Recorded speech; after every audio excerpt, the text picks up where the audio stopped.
The 10 best-selling books of 2025, a bookseller's year in reading, by Susie, owner of a New York bookstore. Running a bookstore in New York means living at the intersection of curiosity, conversation, and culture. Every day in 2025, I watched readers walk through my door with excitement, questions, strong opinions, and stacks of books under their arms. Sales numbers tell one story, but reading these books myself told another, one about why people connected so deeply with them. These 10 titles weren't just bestsellers, they were companions through the year, each unforgettable in its own way. Fourth Wing by Rebecca Yarros was impossible to ignore. From the moment it landed on my shelves, it flew into readers' hands. When I finally sat down with it, I understood immediately why. This book reminded me of the sheer joy of storytelling, the kind that pulls you in fast and refuses to let go. Yaros builds a world that feels dangerous, emotional, and thrilling all at once. I admired how she balanced epic fantasy with deeply human vulnerability. It's the kind of novel that makes even longtime readers feel like they're discovering reading all over again. If Fourth Wing was the spark, Iron Flame was the wildfire. Sequels are hard and expectations were sky high, but this one met them. I loved how Rebecca Yarros expanded the emotional stakes while deepening the world. Customers came back to the store breathless, desperate to talk about plot twists, character choices, and that lingering feeling of emotional whiplash. As a bookseller, few things are more satisfying than watching readers argue passionately about a book they love. One of the most elegant surprises of my year was The Ministry of Time by Calliane Bradley.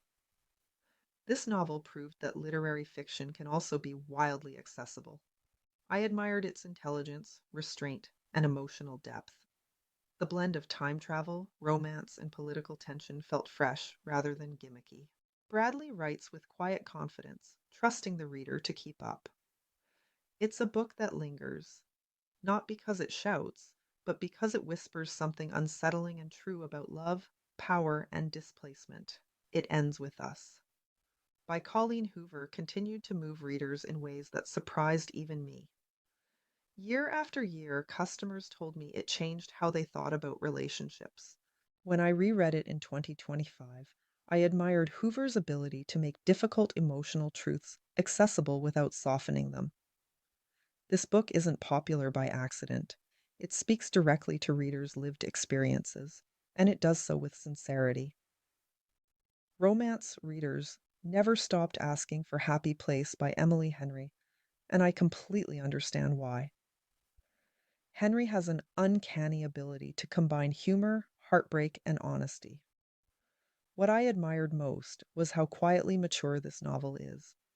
Beneath its warmth lies a thoughtful exploration of identity, change, and the fear of disappointing people we love. It's comforting without being shallow, a rare and valuable balance.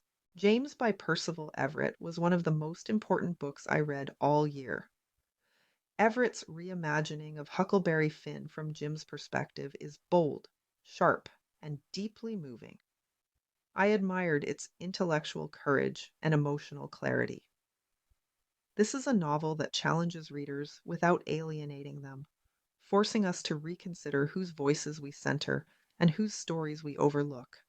It sparked some of the best conversations in my store. Few novels created as much quiet devotion as The Heaven and Earth Grocery Store by James McBride. Customers recommended it to each other with a kind of reverence. Reading it felt like being welcomed into a living community.